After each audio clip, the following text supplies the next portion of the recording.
Hey everyone. Um, Before the actual episode starts, I wanted to, yeah, say something, or to be more precise, apologizing a bit. Maybe people think it's too much to apologize, but I think it's necessary. I want to say that I feel bad for people making false assumptions out of my tweets and even being upset about it or mad a bit. I got many messages, and that's why want to speak publicly about it a bit. Um, just for for you to know, I made a tweet a few days ago which said this week's episode of the ArtaCast must be delayed till Saturday, unfortunately, um, because there's something we cannot talk about yet. This something we cannot talk about yet is just the Content Creator Set Championships, which is held by Ravensburger. Um, that they said we can only talk about it first at Saturday. And LD won that tournament with his new green steel deck, which is very impressive with all his games on the draw. But we talk about that later. I did make the additional statement of be ready for fresh air to the meta. I didn't think honestly didn't think too much when writing that tweet. I just thought, okay, it's a bit teasing and of course advertising, but I think that's fair for content creator. I think advertising is totally reasonable. I hope you don't mind it. But I didn't think about what could be assumed by this tweet, that people said, "Wow, we get a ban." So many, I got so many messages about which card gets banned, and there's no ban, there's no errata or something. It's just a deck from LD, which he, and that's the maybe the additional mistake for me, already posted on Twitter before the tournament, but he couldn't say why he think it is good because the tournament wasn't held already, or was not be public already, and yeah, he couldn't talk about it. So he couldn't say why he think that deck is so strong. And now we can talk about it, do it in the podcast, and say why we think it is strong. And he already confirmed the strength of the deck, I think, with his impressive run. Yeah, long speech. I just want to apologize for people feeling mad or upset about it. That was not my intention, of course. And I will be more careful about posting such teasing things in the future. Um, I hope you will forgive us. And still, I want to thank you for always watching or listening to our podcast. We feel very honored for that. And I hope you still have fun with the episode. Thank you. You probably thought the world is set in stone. Nothing can change the world we are living in, and we are all forced to play Tipos and Tianas all the time. But there's one lonely warrior, a hero, you can say, who just thought, I don't need all these stupid cards. I break the wheel and make a new format. With that epic introduction, I welcome you to the 46th episode of the ArtaCast. I hope you are now completely hyped about what's happening now. But I say you can be happy, you can be hyped because, yeah, LD did a fantastic thing to the meta, a fantastic thing to Lorcana. I'm not overhyping, it's just the truth. uh, But yeah, we will discuss this later. I welcome you, LD. You are just back from your Set Championship and won it actually with a very spicy deck. Mm-hmm. Wow, how can you say very spicy? It's maybe people don't find it too spicy, but I think it's spicy but very clever. And you won that whole thing with a bunch of, I would say, probably more normal decks also Mm-hmm. there. So I felt very, very happy for you to win this with your own creation. And I think that deck is, maybe shaking up the meta by a good amount. And I'm happy to talk with you about that. How was your experience in the tournament? I guess it was good, but tell me a bit how it felt and how it was for you. Yeah, it was obviously awesome. Like I had a great time. So a little bit of extra context for people listening. The tournament was the Content Creator Set Championships that get run every set by the UK Ravensburger team in London. And it seems like once every few sets, it's a little logistically difficult to do it every time. So I think once every 4 sets, they make the tournament bigger and expand it out to the whole of Europe.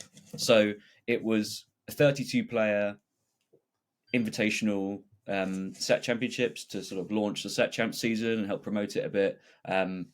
With some well-known content creators from across Europe. So some people I hadn't met before, some people I had, lots of familiar faces wherever in Europe you're from. And yeah, pretty competitive field. Everyone kind of bought their A game and had to get through multiple sort of continental qualified players to win it. So not the easiest ever.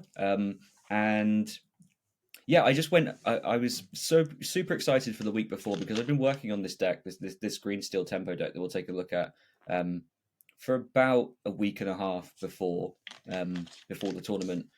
But I really felt like going into that tournament, I really felt like I stood a chance of winning, and I was very very excited about the idea of doing it with something new, and I just knew that as a bare minimum, I was going to take every aggro deck and every green blue deck by surprise. And yeah, it felt like the pieces were in place. It was the right weekend for it, and this deck has like the potential to really beat those decks at the very least. And that's kind of what I forecasted the field to be full of. And then, fortunately, the guesses were mostly right. So yeah, it was a very very nice time.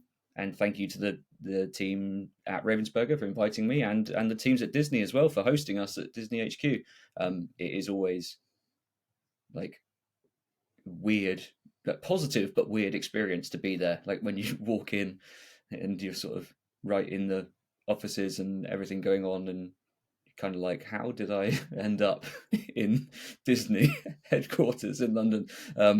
It doesn't feel like I should be allowed here, but I am. Wonderful. So, Why should yeah, you not be really. allowed? Yeah, well, I don't work You're there too for a humble. start. That's a good reason. Yeah. Yeah. Okay. That's fair. So, Yeah. yeah, an amazing experience, all in all. And yeah, I've got a ton to say about the deck and about the sort of journey to get there. And yeah, I'm sure a lot of people will have seen that I tweeted the deck list about a week ago now from when this goes live. And it probably seemed a little weird for me to kind of just put a list out there and just sort of say, hey, I think this is good. but I can't actually say out loud at the time because of various like limits on when we can discuss these things. I can't say at the moment I won the tournament with this yesterday, and it was really good, and I won every game on the draw, and but so it looks like I'm just kind of speculating. Hey, this might be good. But yeah, at the time of posting, I really was convinced like this at least is well lined up into 75% of the metagame. So yeah, a very interesting and Yeah. overwhelming experience, but a lot of fun. Yeah. So we talked a bit about it already. So let's show the list. And let's show your matchups, which is even more impressive because you did not win a single dice roll the whole day. Nope. And one Swiss round you lost, but every other round you won, and that's very impressive. All on top card, all games on the draw, and you still won. So that's very, very impressive. Maybe we'll start a bit general. Yep. When I ask you, what was it's a green steel tempo, as you call it, and what was the idea, or the general idea of the deck? What did you build it for? What was your thinking when you built it, or when you? I remember you showed it me. I already liked it when you showed it me, and I knew it has potential, but I couldn't.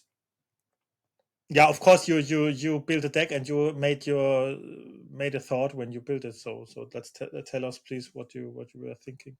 Yeah, sure. So the initial driver for trying to put this together was that I was playing a lot of purple steel and really felt the deck getting worse. So as we kind of talked about Hmm. last week, I played a small tournament with purple steel, and even though I won, I really felt like I basically got lucky to beat Blurple, which isn't, that's kind of a problem which we'll come on to, that this deck still sort of has a little bit, but other matchups were also suffering. I generally had less faith in purple steel. It felt like it was really falling off. It felt like it was both bad. It was like a mixture of bad Blurple and bad Amber Steel in one deck. And I know people are innovating with it and pushing it a bit further and helping to make it feel stronger again, but that's the position it was in, and that was why I thought, okay, time for something different. There were a few things going on at once but that I did really like about Purple Steel, and I wanted to make sure were true about any deck I played after. I knew I definitely wanted to be playing a deck that sings Strength on turn 4 and wants the option to do that. What I wanted first was a way of singing a swingy action song on turn 4 more consistently. So not just always praying to have strength, but So sorry, we have to interrupt. oh, okay. Here in Japan is, I don't know if you hear that. There's always this, like, um. Do you hear that? Just like public announcement or something. Yeah. So yeah, What it's. is it? I don't want it. That's always here in Japan. You can't turn it off. It's like always. You every living room has this. Whoa. Yeah, and you can't. All apartments need to have it, and if they have, maybe sometimes. Yesterday, for example, there was a monkey in the village, and they and they announced it. I thought that's going to be like earthquake warning or like tsunami Yeah, warning. You know, when you that have to would be warn the true. public. Yeah, but I didn't think it's like your monkey in the village alarm where you go out and make sure that you what Oh, can they be finished? why would they? So the monkey, did they say like there's a That monkey in it's the village? dangerous. The monkey Oh, is the it's monkey dangerous. is Okay, oh, a big monkey. Yeah. okay. I thought it was like there's a monkey in the village. Come see it. Say Like, hello. Like everyone, come and see the monkey. It's like don't miss the monkey. It's only here for one day. um, us, how long did they talk? So one of the things that I absolutely wanted to carry forward about Purple Steel was just this the swingy effect that singing a strength on turn 4 with your 3-drop has. I wanted to make sure that everything I played from there on out can still do that. I'm still very interested in doing that. That's like the best play pattern at the moment that kind of fits my play style. So that's what I was interested in making sure I could do. What I wanted to do was try and find some way of increasing the consistency of that. Is there anything I can do? Are there any other songs I can play? You know, obviously we don't have Storm, we don't have things like that. Is there anything else I can do that's high tempo action on this critical fourth turn to swing things a little and make sure that you actually either on the draw retake some tempo advantage, or on the play just massively push your tempo advantage so that it becomes very difficult for your opponent to catch up. Which led me towards Mother Knows Best, which is like, it's always been a pet card for me. It's I don't know if you could find any player anywhere that sort of has consistently advocated for this card as much as I have, but it's always been something that when it's been cut, I've tried to push back into lists, and I've always really liked. It's like, it is Oh, so it's a great card. I love it. yeah, it's great, but it's like, it's not linearly amazing, right? Like, it's often Yeah, it flicky. can There be are spots you don't clunky. want it. Yeah. It can be clunky, and you have to get very creative with it sometimes. So yeah, that push towards that for its ability to create these tempo gaps, and then the deck kind of just like spiraled out from there. So early on in the set, we had some Max Goof action brews, which looked kind of similar to this, but were a little different. Pushed me back towards that basically, and just thinking, what can we put together that looks like this? Something that functions like Purple Steel, but still threatens Clarabelles for the greedier decks, and has all the tools that you need to beat the aggressive decks really consistently. Because that was one of my criticisms about Purple Steel last week, was you believe it's a deck that crushes aggro, and it can be, but it's not as good at beating these Tiana aggro decks as you really want it to be. The big things that you need, like Crab, Fox, these sorts of things, they don't exist anymore. The deck has a very powered down tool set for fighting that. You're reliant on these Hook, Calhoun, early starts. You can't weave much more in between that. That was kind of level one of, I think that we can play a deck that functions like Purple Steel, more consistently hits these tempo swingy turn 4 song turns, still curves out in the same way, still a dock deck, but has access to like a better top end threat in Clarabelle, which I could talk about for ages. But like, the really short answer with Clarabelle right now is, as long as you're a deck that threatens a turn 5 Clarabelle shift, if you do it, pretty much everything in the format that cleanly answers it puts it in your inkwell, and they ink you up to 7. So if you shift your Clarabelle, draw a couple of cards, maybe it draws you towards your next big one, they immediately ink you to the point that you can resolve the big one. So you don't naturally ink to 7, you let them do it for you with Into the Unknown and Hades, and then you can just resolve more of them and keep up that way, keep the pressure on. Your Clarabelles draw you into docks, that sort of thing. So it's pretty tough to like truly gas out with this deck, because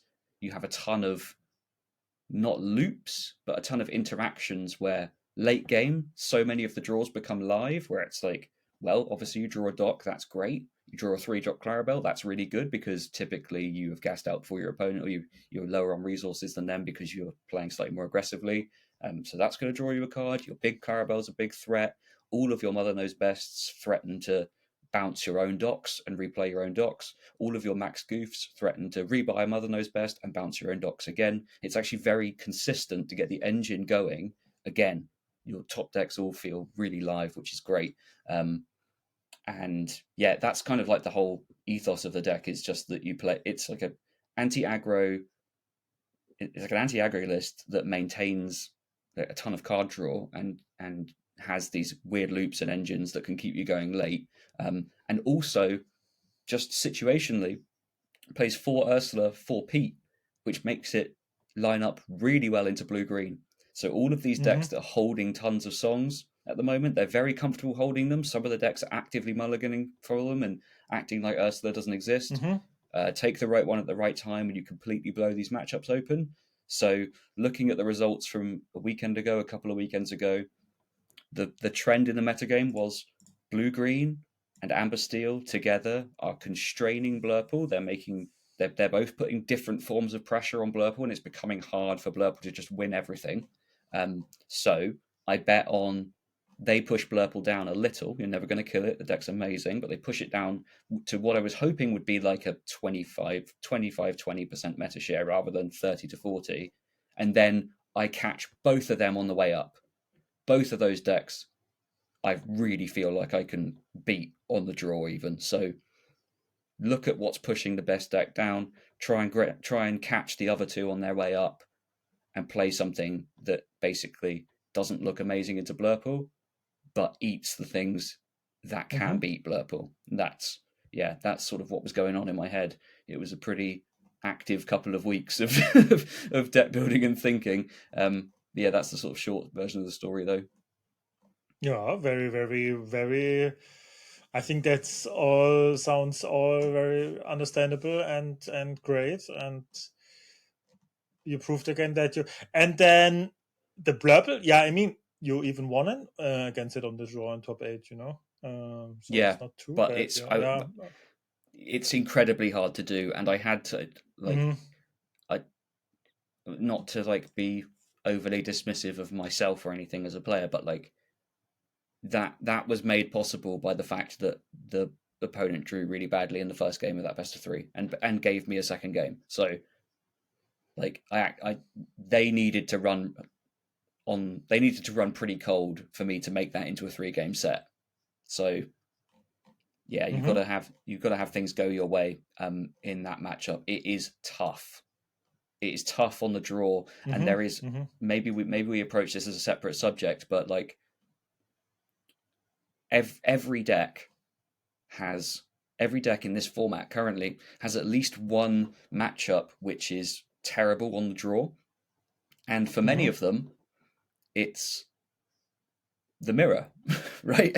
As you might expect, many of That these was big nearly always the case. Yes, exactly. Yeah. So I just want to challenge.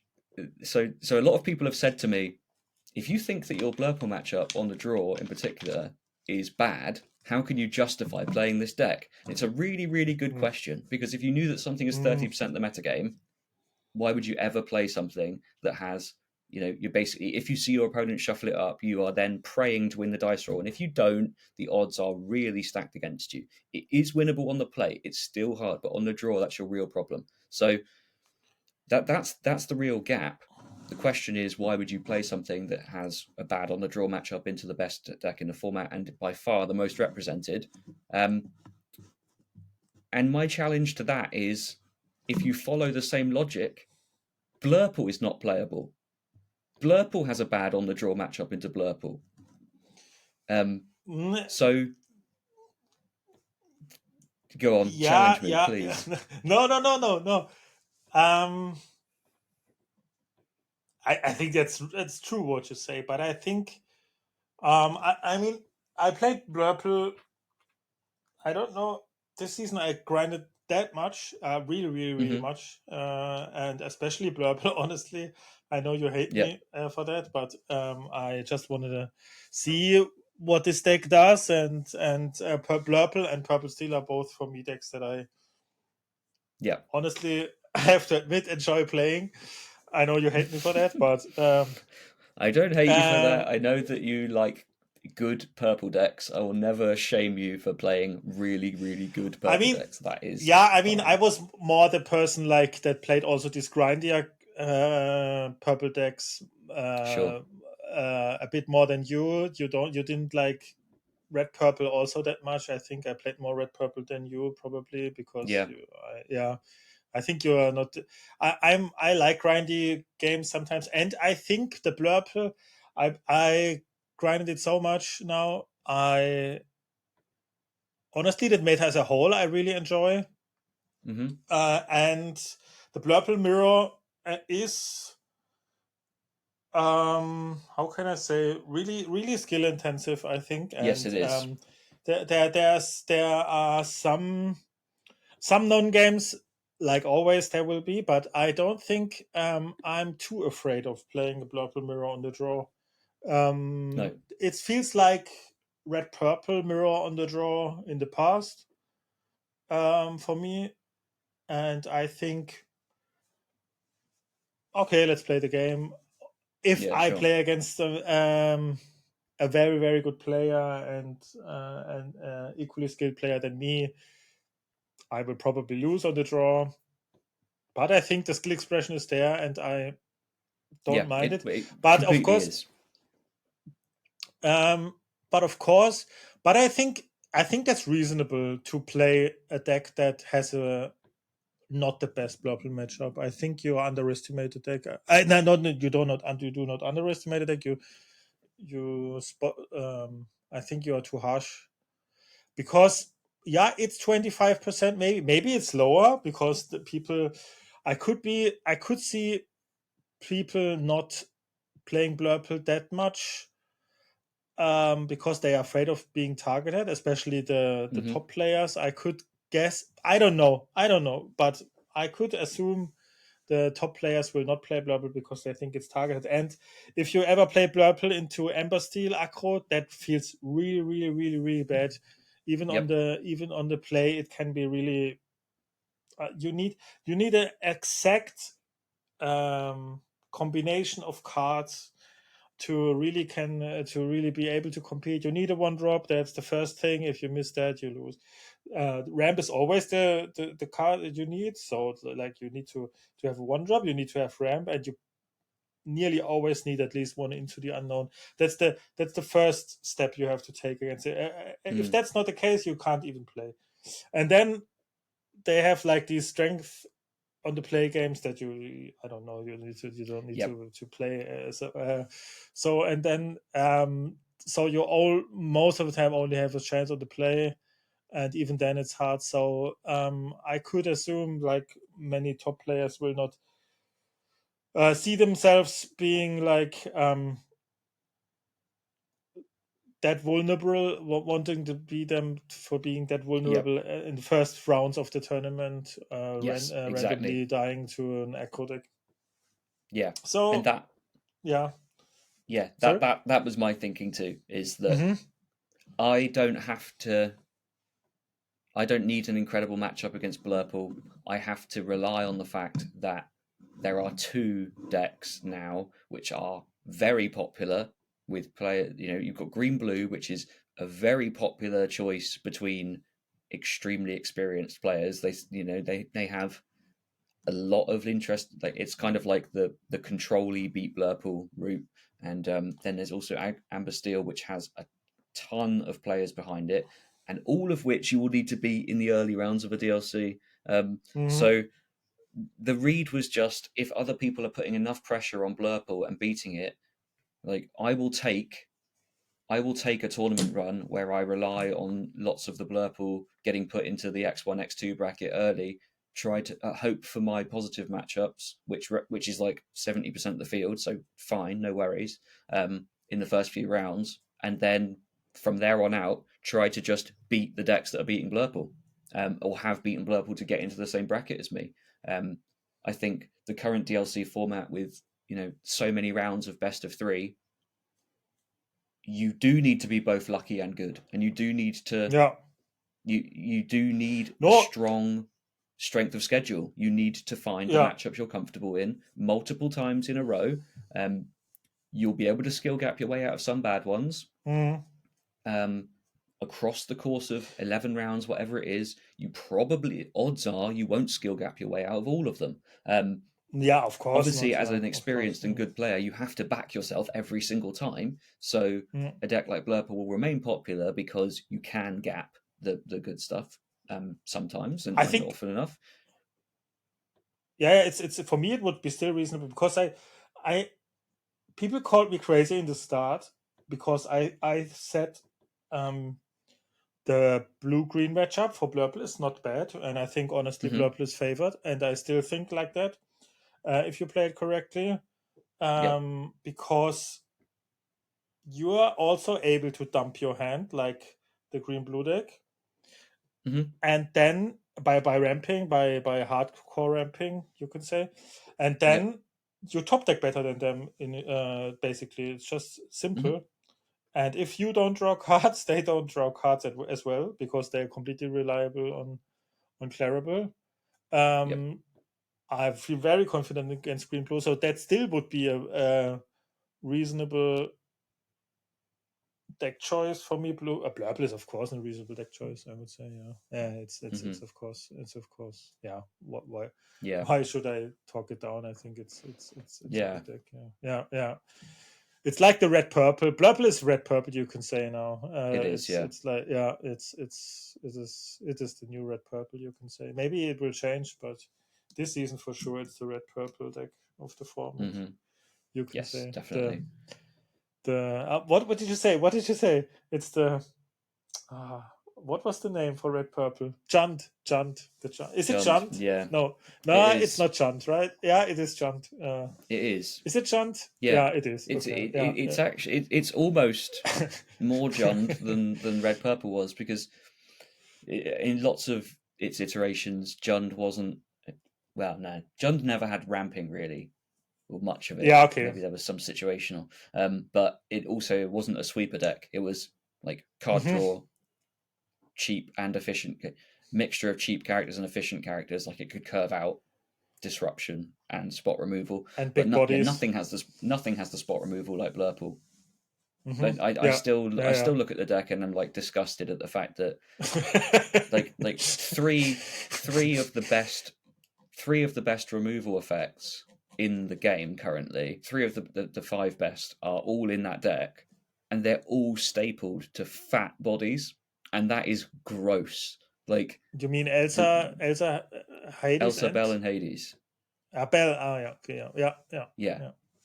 Yeah. Elsa, Bell, and Hades represent, like in my mind, three of the five best removal cards in the format, and they're all in the same deck, and they're all just stapled to bodies. So if you're looking to gain and maintain tempo in a game, which is absolutely the most important thing you can do right now, because we're playing a game with like very few to no sweepers outside of Under the Sea. The fact that these decks just play ahead of curve with ramp and then slam very strong threats into play that remove an opponent's character when they come in, it's just so grim. And the play between Elsa and Belle together is just like, I don't know. It looks so fair, but it's so unfair. You know, I was likening this. Someone drew the connection between like Belle and Rapunzel in the previous format. We used to do a Yeah. lot of talking about Rapunzel traps. Can't walk into a Rapunzel trap. Don't leave something with 3 strength exerted um, when they're going into a 4 ink turn, because they will just hit your thing for 1, heal their thing for 3, and draw 3. Right? That is a trap. You walked into that. The Belle thing, I'm hesitant to call it a trap because, as I said to the person I was talking to about this, if you don't walk into the trap on your own, Elsa just pushes you into it. She just goes, ha Yeah. ha ha ha, Yeah. how could you be so stupid to play a 3 strength character? Now it's sideways. What an idiot you are. I just killed it, and then now I'm about to kill something else the next turn with my 4/4 that quests for 2 that just now is also a Mao Dragon because it kills something guaranteed when it comes in. And What are has you going to healed your do? character. Yeah, it's Yeah. uh, Um. it's gross. It's so efficient, and it's just Yeah. It's for I sure the totally deck that. Yeah. I Sorry. totally hear the point about like the mirrors being very, very skill intensive, but it's the same problem I used to have with red blue, which is that the linear run out, it has the illusion because it's like all card draw and ramp. Oh, it's not an aggro deck. It's in this game we can't afford to be thinking about like aggro.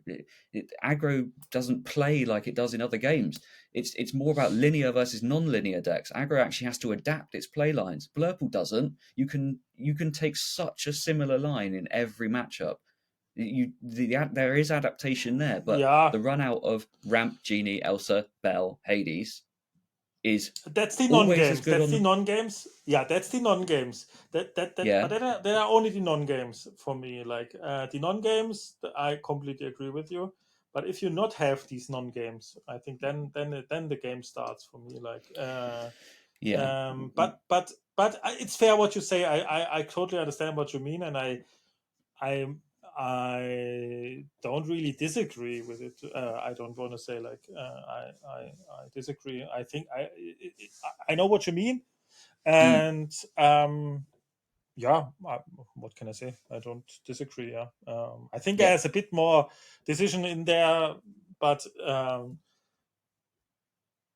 also like which RAM card sometimes and which 4 you play first and so, but it's okay. I completely agree with you, lad. There's some, of course, non-games there, of course, like in Blurple, on the play Mm, there are a good amount of non-games, of course. Yeah. yeah. Yeah.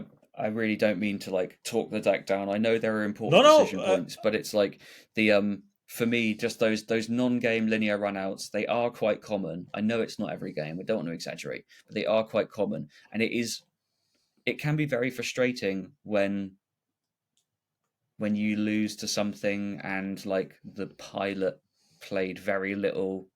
You know, like I've lost to this same run out from like 30 different people. It really doesn't matter which one of you is opposite the table to me on the day. It's the same run out. It's the same, like exact same pattern. There's no variation or creativity in deck construction. There's no variation or creativity in play patterns. It's but yeah. to be fair, that's a really really high roll. That I would say. You say it happens every time. It feels like that, but it's like it's a really combination of cards you need. Like you need Ramp, you need Genie, Elsa, Hades. That's I don't think that specific run out comes every game, but it feels like it. Yeah, I know. Yes, I know. I know it's not every time. Yeah, I don't mean to suggest it's every single game, but yeah, it certainly does feel like it quite often. And I think Yeah. it will always feel those things will always feel frustrating for me, and that's kind of what I'm connecting. Is that like I'm not saying that anything is like bannable or the format isn't good. The format is actually exceptionally balanced. The matchup percentages are great. I just think like I will always personally be frustrated when like decks have such strong linear runouts that are hard to answer. When I go, you know, you can look at a deck like Amber Steel that of course has incredible linear runouts. Like it just Aurora, Tiana, Lady, and Nala. You're like, whoa, okay, what do I do? If you go to the card pool and try to design a deck that crushes that, that's possible. A lot of this stuff is very hard to. It's very hard to try and think about what might favorably line up well into those optimal blurple runouts, and that's a situation that always frustrates me. And it's exactly the same frustration I used to feel with Red Blue. So yeah, that's kind of where like frustration is not sadness with a format. I think the format's fine. I think you can find good routes through it, but like yeah, I still feel frustrated when I see these things happening for the reasons I've just said. For me, more frustrating is like how can I say? For example, Green Steel in the past, like Yeah, because sure. like that's like Blurple, you know, it comes like this. How can I say? And then you can think of ways of beating it. Maybe they aren't, yeah, and it's just too good. But Green Steel was like this Diablo shift nonsense where you think I have the answers in my deck, and it's just a randomizer thing if I draw it now or if I don't draw it, and that was way more frustrating for me. Like because I already set up my deck for these situations and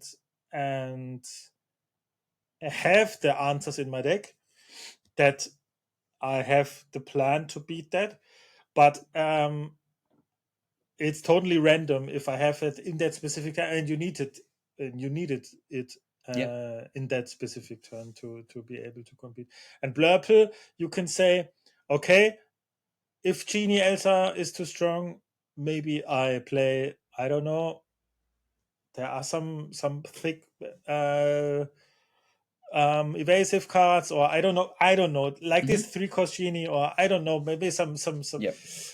there I have to think of something, and of course if it's too good and no answer can be found, then I probably would play it myself then, to be honest. But yeah, I think just from the frustration, I've felt more frustrated in the past, I have to admit. Yes. To be Yeah, and that's why like yeah, I completely honest. agree. But yeah, I just for my just from speaking from the day now, I felt like how I feel today. It's like that I've enjoyed the format Yeah. more from day to day, I have to say, and that's a good thing for me, because I Yeah, often I agree. felt like a bit underwhelmed from the past formats, and yeah. Yeah, there have certainly been formats in the past where I thought like there is no room for innovation whatsoever. Everything is known, and like I built a deck, took You basically. proved it. I'm hesitant to say built a deck because it's basically an evolution of something that was built weeks ago in the early, like you know, we sort of the early Max Goof theorized lists. Yeah, It was but that was basically also just your going back to creation. that. That Yeah, was also your yeah, creation. the first Yeah, one was, yeah, but it was more of a yeah. discard deck. But so yeah, the short answer being there is room for innovation because I looked at what was going on in the format and tuned a deck to do well into an expected field, and you can do that, which is good, and it's a good indicator that that it's not a complete nightmare format, which I don't really think a lot of people think it is. I think there is just a fair bit of No, yeah. frustration running around. And the other thing is, if you look at these matchup percentages that are sort of doing the rounds at the moment across all the tournament results, there aren't a whole lot of very polarized matchups at all. Most things are Mm-hmm. pretty flat. And actually, like Mm-hmm. that raises a philosophical question about game balance, which is that should we always be aiming for perfect balance between a set of decks in a metagame?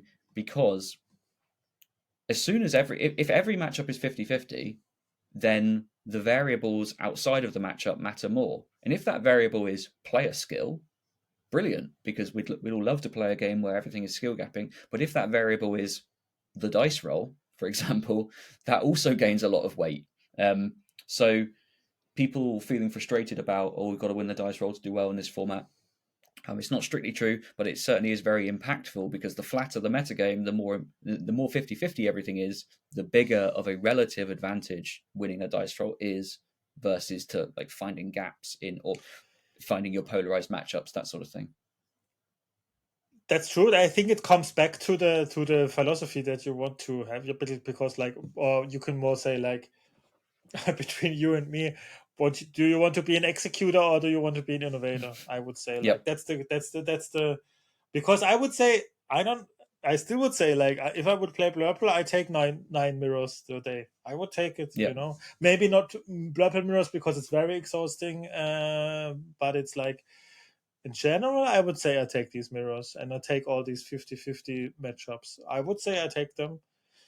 Um, yeah, and that's. But I also understand if you don't think like that. If you think like I would be, I just sometimes don't feel probably not confident enough to bring a completely new spice to a big tournament that I think is good, because I think someone else would also find it, would have found it probably, and why should I be the only one to find a really spicy new best deck in the format, or how can I say?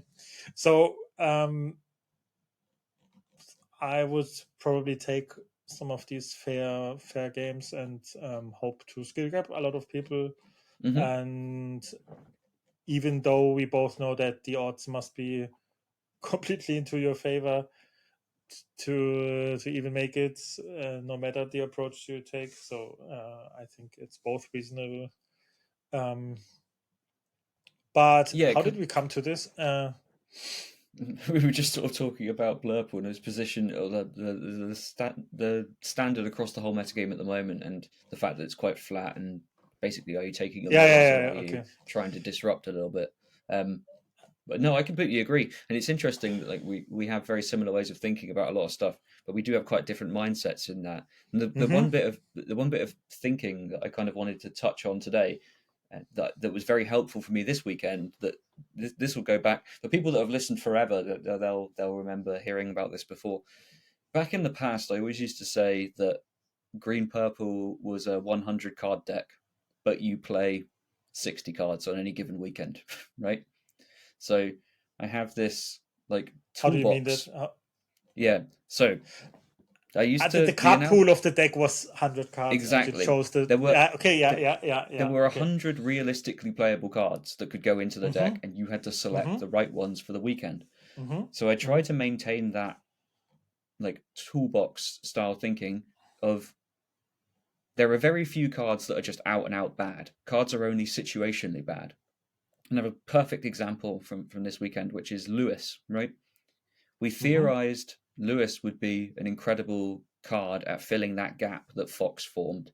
It would look like it was going to be a brilliant anti-aggro tool, because obviously you're giving something reckless, you're going to be able to snipe off something that it's incredible for killing merfolk, that sort of thing.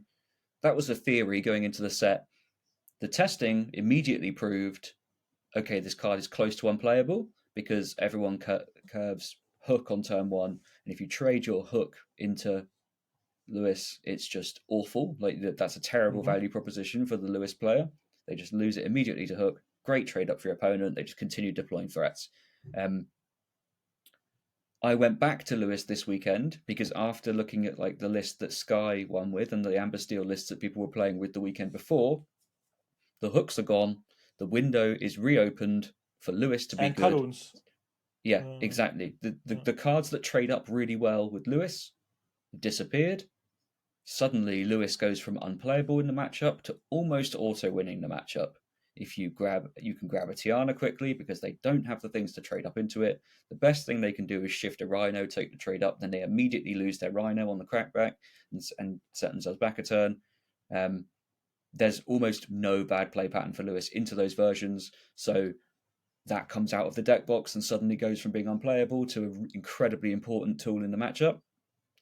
And that's the kind of thinking that I try to maintain, which is that it doesn't have to be like pure innovation. It's not just about brewing. It's just thinking about a broader set of potentially playable cards and constantly going back and reevaluating. Right, this got put on the shelf because it looked bad. Has the context changed? If not, leave it on the shelf. If it has, you consider playing it again. Cards have to be rotated in and out of testing as the environment develops all the time. It's not as simple as I tested this at the start of the format and it was bad, because as the environment develops, the conditions can change, and that's where it's really useful to have like a great bunch of friends that talk openly about the game and about trends that they spot. Because if someone flags something up like, "Hey, I've noticed that this Amber Steel deck, which just has performed incredibly well and looks like it really lines up well into Blurpool, could potentially be soft to Lewis." That's very, very valuable insight. And it's easier to track all these things when you're working with a group of people than it is when you're working on your own. So yeah, just to kind of speak to that mindset of maintain your deck, but then think about all this set of things that could be shuffled in and out and revisit them and look at like what the window is open for on a particular weekend is a big difference maker and enables you to become a really great deck tuner and metagame player. Yeah, power level is always relative, I would say. Like, yes. For example, a 3-cost 3/4 or a 3-cost 4/3, which is better, cannot be said like objectively. Yep. It is like dependent on the meta we are in or something. And probably in the past where Caesar was there, like a 4/3 was better. Now with all these hooks and Caloons, maybe a 3/4 is better. So yeah, I think it's always relative, and that's very, very, very clever. Yeah, this Lewis. That I think you really crush people with that, right? With yeah, that, Lewis. I played against especially the first green yellow totally gets crushed by that, right? These Lewis, oh my gosh, against these ladies. That was a probably an aggro lady deck, or what was it? Yeah. One of them was the first one was like a straight up aggro lady deck, and the second one really was feast on that. The second one was Chromicon dogs. Okay, yeah. That can be tricky maybe on the draw, I could imagine. Not when you hold a 1-drop Clarabelle and destroy their Chromicon right away. Oh God. Totally forgot about that. Not when you're the only deck, one of the only decks in the format playing item destruction. Yeah, I totally forgot and about that. You have like a bunch of like big bodies, or just like a bunch of 3-strength stuff that kills all their stuff, and then they play a Chromicon and swing out finally, and you just go blow it up, get everything. They go cool. And they thought the Comic-Con has an additional text that says indestructible, Yes. Like kind of like I was saying about how everyone ignores Ursula, and they all feel like, right, I know that strength is like a key part of my first 4 turns. I'm happy mulliganing for 1 and holding it. When they get it discarded, they're like, huh? I didn't think that was possible. It's the same when a Chromicon gets destroyed. Like, I thought there was 0 item removal in the format. Like, well, there kind of was, but there is this card. So, boom. It's about finding those little things that people assume are not going to be interacted with, and then finding a way to interact with them is good. And against blue-green, Yeah, I mean, today's somehow a bit confusing episode. We talk about these topics, but we didn't talk about like blue green. You really they never get under the sea going, right? You have They have Ursula to, and Pete. It's yeah, like they have to really really find it hard for off a them. vision and play it in the same turn, Uh huh. which Uh huh. usually, and so the other factor that makes us quite good against them is that we have a good spread of cards that naturally do die to Under the Sea and those that don't, where they need to play the heads held high on the same turn if they want to sweep. So it's very hard for them to bring both of those pieces together against us before Mm-hmm. one of them gets discarded. Obviously, Pete blanket stops it when you can spot it. And the other thing is, we have all these Mother Knows Bests to just bounce their big threat when they play it that takes singing one or both halves off the table. So often they would play for a fast Clarabelle. I would just shift my own Clarabelle and Mother Knows Best their Clarabelle back to their hand. Cool. I'll just keep them off of singing for as long as possible, Mm-hmm. and then as I slowly go wider, and then disrupt. Yeah. Yeah. Yeah. The game plan Makes against total them sense. is quite clear, and we just have to like basically go wide with docks and stuff like that while they Mm-hmm. try to set up this thing that we are innately quite good at disrupting. So yeah, it feels quite favored, which is good. Mm-hmm. Yeah. Nice. Um, how do you feel about Ember Steel at the moment? Because it was always a ticket like you also enjoyed. Uh, How do I feel do about you playing think it? it's yeah yeah I think it's awesome. It's like the fastest it's ever been, which is great. Um, I will say that I saw the full range of the Amber Steel experience this weekend, which was that Harlan was there playing it, and uh-huh he's a good player. He's got a good mind for these decks like that, and he plays aggressive stuff. I know he plays like aggro in One Piece as well, and he's like quite an outspoken aggro player a lot of the time. Loves these curve out strategies. It's kind of his jam. And he played it, and he won his first couple of rounds. Then he played two mirrors in a row, both from the draw, and was completely powerless to influence the matchup. Um,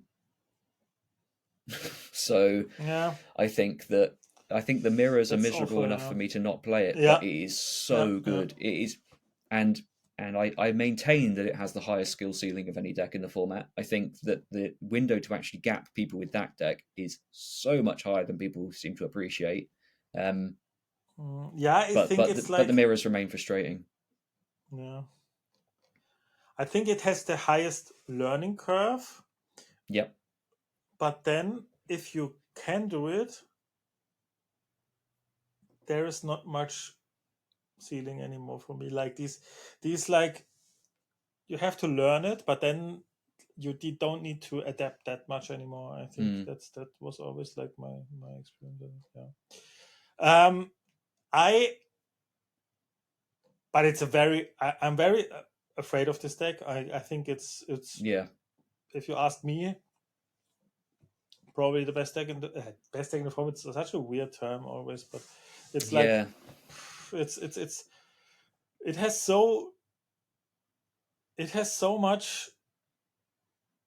How can I say it has so it lets you so less time to breathe, honestly. And Yep. if you just do one slightly thing wrong, you auto lose. And even if you do everything right, it's not an auto win for the user. It's like I don't know. I'm constantly afraid of this deck. I sometimes think I got them, and And sometimes you don't. they just yeah they just slam a dog and then another, and suddenly they threaten lethal, and it's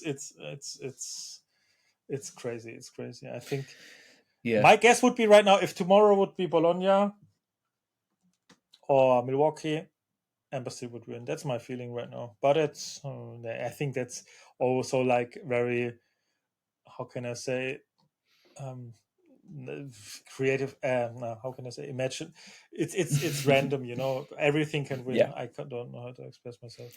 Yeah. It's like, yeah, it's but that would be just my guess right now. I built a deck. I can't verify it with the way you did, because I didn't win a tournament with it and I did not win anything with it, but I tested it. I thought about it, tested it, and had a lot of fun. And honestly, I think the deck has legs. Mm-hmm. And I show it to you. It's red purple, and I call it the aggro eater because it really eats aggro in a way. Yep. I don't know. It's disgusting sometimes how easy games are with this deck against aggro decks. Turn 3 Sisu on, even on a hook, or on a, I don't know, on this one cost illusion, or of course by far the best target is Tiana, but even on other targets it's just great because you buy a lot of time. And what you basically do with this deck is play all these cantrips cards like Diablo, Cusco, and Bucky, and then you have 8 of these buffered cards with Madame Mim and Lumiere, and all your cards hit so hard. It's crazy. What if you play a best of 3 after the first game? Your opponent is too afraid to quest at all. He doesn't quest anymore, so you like reach your end game, and then this deck has a very solid end game in Shark and Maleficent and Goofy and Finders Keepers and stuff. And it's actually quite easy to reach the end game very often, and has a ton of card draw then, and felt really, really good. The only deck that I think also like you here the holds this deck in check is Blurple, because especially on the draw, these lines can be too oppressive for you to deal with. But if you reach the end game, then you have a fair shot. You have a lot of threats that they need to answer. You have this grindy end game that you can win, because you have at least the same amount of targets, threats than they have, the same amount of removal. Shark is a way more threatening card than nearly all of their threats, so that advantage do you have. But they have Hades, and so it's very back and forth, I think, in the end game. But in the early game is where they really are better than you. Against Green Blue, it's actually funny because this Lumiere is so annoying for them, because they can't under the sea you very often, because you like it's very annoying for them. And also your Sisu can take out their small Clarabelle, so they can't shift often. So their big Clarabelle gets delayed. But if they have double one drop Clarabelle and then into shift into your welcome, it's also like a tough matchup. But you can go wide. I was kind of successful going wide against them, and with this Lumiere, it's sometimes checkmate situation for them, because they can't deal with your stuff, and all replaces itself. You never run out of cards. Just as a roundup, then you can say, well, I think it's if you want to play, for the listeners, if you want to play a different deck that has I think it has a solid spot in the meta game, because it feasts on some decks. And when you want to play something completely different, maybe even for set champs and stuff, I think this is a very solid deck, and I think you could try it out. Of course, it also has Dumbo, sadly, but Dumbo is really great in this deck, so I would not recommend to play without Dumbos. The Goofy, that's the last card I want to point out. That is so great. Everyone quest with their genies if you have no evasive character. So this eats the genie, and then you have like still a 5 strength evasive character on the board. This card always trades 2 times. It's so great. I really, really like it. And against Akku, you also have Pirates Life and stuff. So it's like that matchup is really easy. What do you say? Nice. I think it's not a deck for you, probably, but probably not for me, but like I totally get it. I think both Two Cost Mim and Lumiere are such good cards at the moment. Like they're both Yeah, I love Like them. that I really love them. on paper they're good, and then like in practice, in the context of this current format, they are an order of magnitude better than they even appear. Like both of these cards are great, and getting to play both of them in the same deck is like That phenomenal. was the And that was the additional idea because I had the yeah, Meta Mim in my purple steel deck, and then yeah, I loved it so much, and the yeah. Lumiere is even better, Mhm. and that was the idea basically for the deck. Yeah, Sorry to interrupt you. nice. Yeah. I think it's brilliant. Like it makes total sense. Both those cards are so good. Everything like needs to hit these four thresholds. And when you play with both of them, you're so much more able to start playing with all these cantrip things. I love the Bucky. Like I've played it in Purple Steel quite a lot, and really like that card too. And yeah, when you're miming it up to four, like that as a difference maker is huge. Hitting that Mm-hmm. threshold. When you hit Mm-hmm. something for four, clean trade and Yeah. draw a card off it with a 3 drop is just like if you enjoy Just value, that's about the dictionary definition of value. Um, it's yeah, love it, and I yeah. totally see how the top end gets there. Um, I I think there's something to be said for cards like Mal Dragon at the moment. Things that the same is true. I'm kind of also speaking about Big Clarabelle in the Green Steel decks I've been playing. Mm-hmm. It's easy to look at these decks and think, how do you ever ink that high? Um, Often we just let Blurple ink us that high. You yeah. know, we That's it. Yeah. we don't do it; they do it for us. We present things that they must remove. Half of their removal puts stuff into our inkwell. We get them there, and if we can't play it, then we ink it early. You know, Yeah. so like I Yeah. guess you're inking a lot of early dragons, and Yeah, of then course. Yeah. it creates this thing that in the late game um, is the best possible top deck, and yeah, it's also a great way to play your promo Mal Dragons that you will earn this set champ season because that Oh card is yeah. beautiful. Yeah, that is beautiful. And also another example for card values are relative is Yes. like Big King Undisputed. Hmm. Um,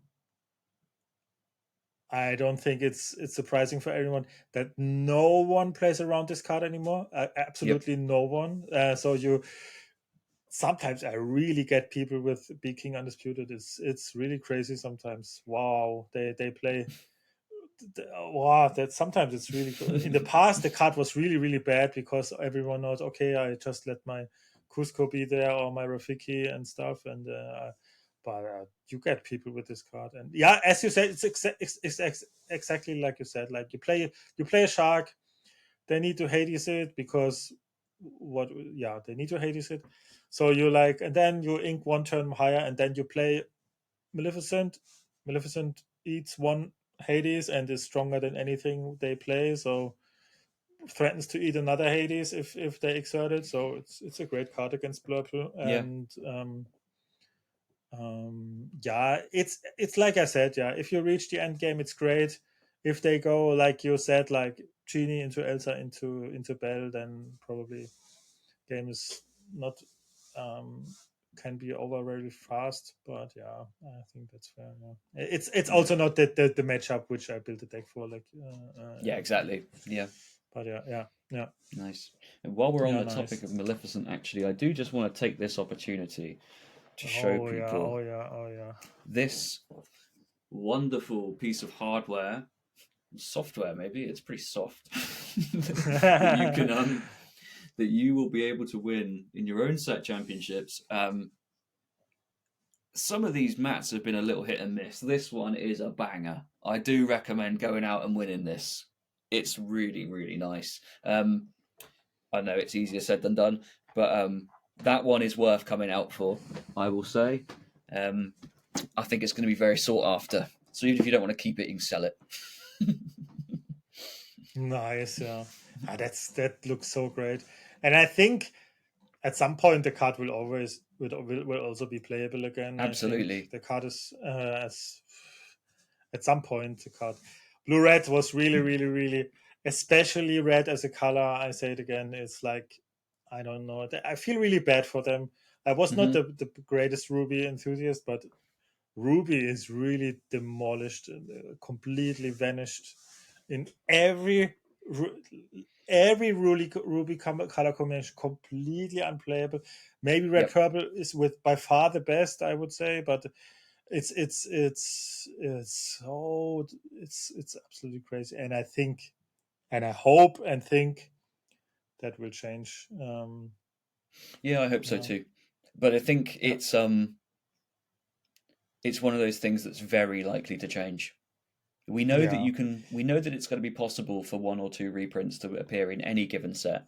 Of course, yeah. And But it shows it's us too, or shows the developers too, that yep, they probably need to find Ruby a second a second identity, yes, competitive identity outside of board wipes, because like that's nearly the only thing that held Ruby alive was probably the board wipes, because that's the only thing. It's probably the only reason to play Ruby in the yeah. I mean, past. it I was don't that and know. Maui, right? Yeah, I think Maui was the other big push, but yeah, is but would that yeah, even be playable given that like every major threat has evasive? but even that, you don't play a color just because of one card. No, it's not. That is Yeah, not. Yeah, that was like your little. That was your throw in. You wanted to play a be yeah, prepared deck. You got Maui as a bonus. Yeah, yeah.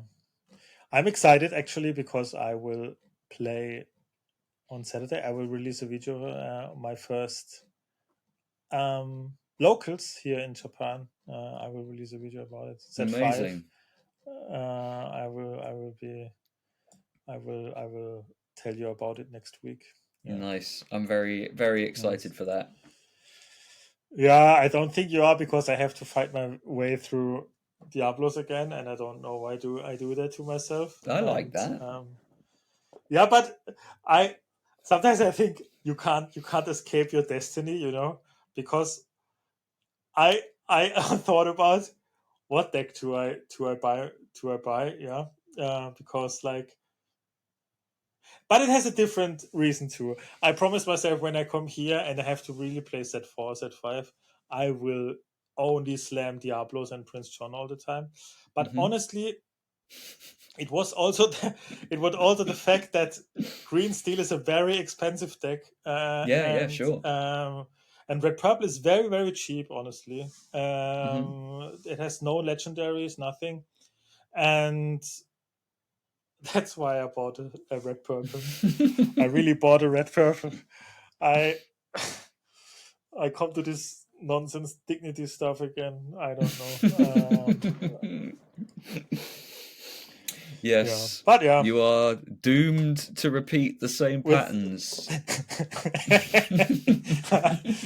I'm doomed to play fair stuff. Snake on 2. Your turn. Yep. Yeah, Well, that's my still, it's nice destiny. to play Snake on two. Yeah, I love it. I really love It's a it, good and I feeling. will. When I play my first Rabbit again, I will probably think, "Oh, that was so cool." I love it. To bounce Here's my what's stuff. actually going to happen, right? You're going to play a one drop, bounce it, and play a Snake on two, and then on their turn two, they're going to play Mr. Smee, and you're going to be like, how is this allowed? How is this even remotely fair? Like my 3/3 quest for one, and I had to remove something of my own. This is not fair, and you're just going to spend months angry about Mr. Smee again. That's what's going to happen. You know me so good. You know me so good. You know me so good. Yeah. Yeah, I will tell you next week how I got Yep, crushed by looking forward to Diablos it. and Smith. And yeah. Great.